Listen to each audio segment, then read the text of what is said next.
নমস্কার বন্ধুরা, রিঙ্কু কিচেনে আপনাদেরকে স্বাগত জানাই। চলে এসেছি আজ আমি নতুন একটা রেসিপি নিয়ে। আজকে রেসিপি হচ্ছে চাল কুমড়ো। আজ আমি নারকেল দিয়ে চাল কুমড়ো তরকারি খুব সহজভাবে বানিয়ে দেখাবো। তার জন্য পুরো ভিডিওটা দেখার অনুরোধ রইল। চলুন তাহলে রেসিপিটা শুরু করি। প্রথমে আমি একটা চাল কুমড়ো নিয়ে নিয়েছি। এবার এই চাল কুমড়োটাকে কেটে নিব। পুরো চাল কুমড়ো কাটিনি, অর্ধেকটা চাল কুমড়ো কেটে নেওয়ার পর ধুয়ে নিয়েছি। আর চাল কুমড়োটা দেখেই বুঝতে পারছেন কিরকম ভাবে আমি কেটে নিয়েছি। এবার রান্না করার জন্য গ্যাসের উপর কড়াই বসিয়ে দিয়ে দিলাম 2 চামচ মতো সরষের তেল।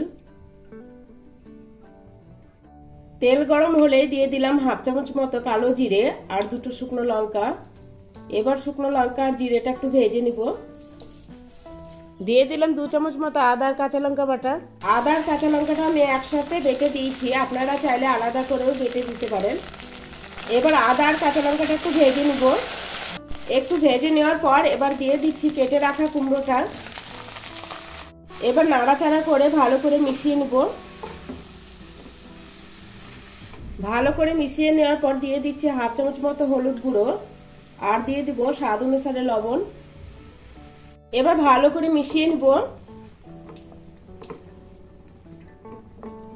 হলুদ লবণের সাথে ভালো করে মিশিয়ে নিয়েছি। এবার ঢাকনা দিয়ে রান্না করব। 3-4 মিনিট পর ঢাকনাটা তুলে নিলাম আর দেখুন কুমড়ো থেকে জল বেরিয়েছে। এই জলে কুমড়োটা খুব সুন্দরভাবে সেদ্ধ হয়ে যাবে, আলাদা করে জল দেওয়ার প্রয়োজন নেই। আবারও ঢাকনা দিয়ে দিলাম। 2 মিনিট পর ঢাকনাটা তুলে নিলাম। এবার দিয়ে দিব নারকেল কোড়া আর দিয়ে দিলাম 1 চামচ মতো চিনি। এবার নারকেল কোড়া চিনিটা ভালো করে মিশিয়ে নিব। নারকেল কোড়া চিনি দিয়ে ভালো করে মিশিয়ে নিলাম। আবারও আমি ঢাকনা দিয়ে রান্না করে নিব। 2 মিনিট পর ঢাকনাটা তুলে নিলাম। এবার একটু নাড়াচাড়া করে দিব। আর জলটা দেখুন অনেকটা শুকিয়ে গেছে। খুব সহজ আর ঝটপট ভাবে স্বাস্থ্যকর রেসিপিটা বানিয়ে নিতে পারেন আর খেতে হয় অসাধারণ।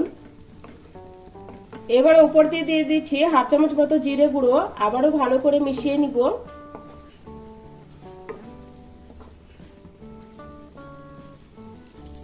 জিরে গুঁড়োর সাথে ভালো করে মিশিয়ে নিয়েছি। তৈরি হয়ে গেল নারকেল দিয়ে চাল কুমড়ো তরকারি।